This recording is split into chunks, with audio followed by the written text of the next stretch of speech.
Friend, मैं आरती तिवारी एक भजन गाने जा रही हूँ। आप लोग जैसे लगे लाइक और सब्सक्राइब करना, ज़्यादा से ज़्यादा बहनों शेयर करना।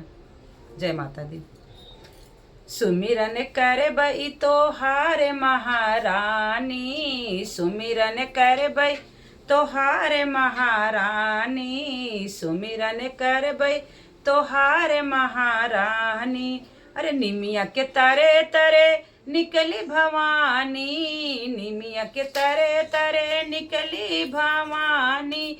ओ निमिया छैलन लागी महारानी, ओ निमिया छैलन लागी महारानी। सुमिरन कर बई तो हारी महारानी, अमवा के तरे तरे निकली भवानी, अमवा के तरे तरे निकली भवानी।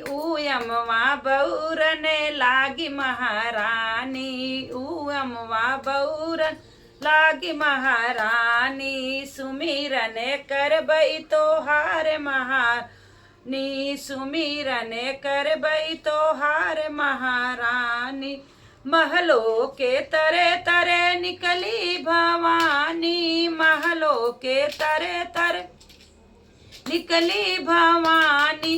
उरनिया गरे भने लागी महारानी, उरनिया गरे लागी रहन महारानी। सुमिरन कर बई तो हार महारानी, सुमिरन कर बई तो हार महारानी। जय माता दी।